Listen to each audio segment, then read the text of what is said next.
ఉమ్మడి నల్గొండ జిల్లా వ్యాప్తంగా శివరాత్రి జాగరణ ఉత్సవాలు ప్రారంభమయ్యాయి.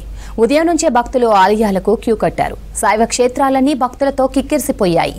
శివరాత్రి సందర్భంగా వచ్చే భక్తులకు ఎలాంటి ఇబ్బంది కలగకుండా ఏర్పాట్లు చేశారు అధికారులు. శివరాత్రి ఏర్పాట్లపై మరిన్ని డీటెయిల్స్ శేఖర్ అందిస్తారు. మహాశివరాత్రి పర్వదిన సందర్భంగా ఉమ్మడి నల్గొండ జిల్లాలోని శివాలయాలన్నీ కూడా తెల్లవారుజాము నుండే కిక్కిరిసిపోతున్నాయి భక్తులతో.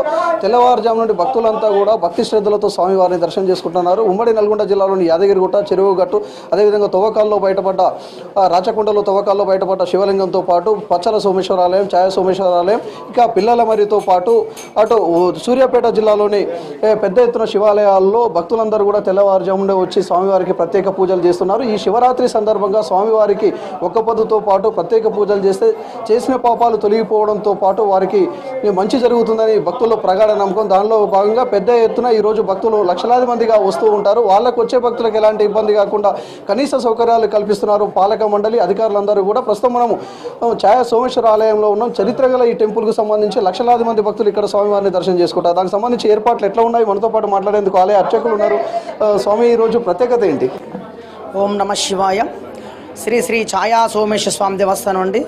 ఈరోజు స్వామివారికి అత్యత్యన ప్రీతికరమైన మహాశివరాత్రి మహోత్సవం అండి.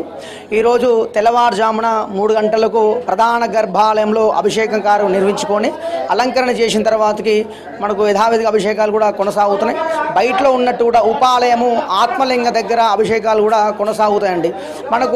ఈరోజు మనకు ఉదయం 8 గంటలకే మహాన్యాసపూర్వక రుద్రాభిషేకం, అంటే మనకు పుట్టమన్నుతోటి శివలింగం చేసి మహాన్యాసపూర్వక రుద్రాభిషేక కార్యక్రమం నిర్వహించుకోవడం కూడా జరుగుతుందండి. మనకు రాత్రి వచ్చేసి శివపార్వతుల కళ్యాణ మహోత్సవం ఉంటుందండి. అనంతరము తలంబ్రాల సమర్పణ ఇవ్వడం కానీ మనకు లింగోద్భవ టైంలో కూడా అభిషేకం కార్యక్రమం యథావిధిగా కొనసాగుతాయండి. దాదాపు ఎంతమంది వచ్చే అవకాశం ఉంది? వాళ్ళకి ఏర్పాట్లు ఎట్లా ఉన్నాయి? మనకు పోయిన ఈ 2024లో మనకు చూసినట్టయితే మనకు ఒక 2 లక్షల నుంచి 3 లక్షల మంది అధిక సంఖ్యలో భక్తులు రావడం జరిగినది. మనకు ఈరోజు ఇది 300 ఏళ్లకు మహాశివరాత్రి త్రయోదశి రావడం చాలా ఎంతో విశేషమైన రోజు. మనకు 3 లైన్ల ద్వారా, ఒక లైను అభిషేకం లైను, విష్ణు దర్శనం లైను, మనకు ఉచిత దర్శనం లైను ఏర్పాట్లు కూడా చేయడం జరిగినది. మనకు 27వ తారీఖు నాడు ఉదయము అగ్నిగుండాల మహోత్సవం ఉంటుందండి. సాయంత్రము తెప్పోత్సవం, మనకు శివపార్వత కళ్యాణ తెప్పోత్సవం కూడా ఉంది. ఆ శివరాత్రి మహోత్సవాలు ముగియడం కూడా జరుగుతుంది. మనకు దేవాదాయ శాఖ, ధర్మాదాయ శాఖ వాళ్ళు మనకు ఎటువంటి భక్తులకు ఎటువంటి అసౌకర్యం కలగకుండా 3 లైన్ల ద్వారా ఏర్పాటు చేయడం జరిగినది. అనంతరము ఎవరైనా ఉపవాసం ఉన్నవారు వాళ్ళకు తీర్థప్రసాదం సాయంత్రం ఇవ్వడం కూడా జరుగుతుందండి. చాలా మంది, వేల మంది, లక్షల మంది భక్తులు వస్తుంటారు. వచ్చే భక్తులకు ఎలాంటి ఇబ్బంది కాకుండా అటు పోలీసులు కూడా కట్టుదిట్టమైన చర్యలు చేపట్టారు. ఎంతమంది వచ్చే అవకాశం ఉంది? ఎట్లా పంపిస్తున్నారు క్యూ లైన్లో? అయితే ఈరోజు మహాశివరాత్రి సందర్భంగా అధిక మొత్తంలో భక్తులు దేవుని దర్శించుకోవడం జరుగుతుంది. ఈ విధంగా ఎలాంటి అవాంఛనీయ జరగకుండా, ఎలాంటి ఇబ్బందులు జరగకుండా అధిక మొత్తంలో భక్తులు వస్తున్నారు కాబట్టి ఒక క్రమ పద్ధతిలో దర్శించుకునే విధంగా మేము చర్యలు తీసుకోవడం జరిగింది. ఎవరెవరిని లోపలికి అనుమతిస్తున్నారు?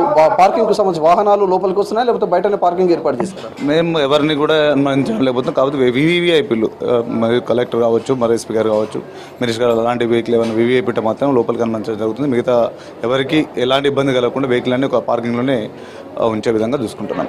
చూడొచ్చు, దాదాపు లక్షల మంది భక్తులు రానున్న నేపథ్యంలో శివరాత్రికి సంబంధించి జాగారం చేస్తూ కూడా ఉంటారు. దాంతో భాగంగా వీళ్ళందరూ కూడా సాయంకాలం ఇక్కడే భక్తులంతా కూడా కుటుంబ సమేతంగా ఇక్కడ ఉంటారు. అందుకు ఎలాంటి ఇబ్బంది కాకుండా వివిధ సాంస్కృతిక కార్యక్రమాలు, అదేవిధంగా దేవుడికి సంబంధించిన వివిధ నృత్యాలు అన్నీ కూడా ఇక్కడ ఏర్పాటు చేశారు. మరోవైపు ఎలాంటి ఇబ్బంది కాకుండా అటు వచ్చే భక్తులను కూడా స్వామివారి దర్శనం చేసుకుని వెంటనే వెళ్లే విధంగా 3 లైన్లను ఏర్పాటు చేశారు.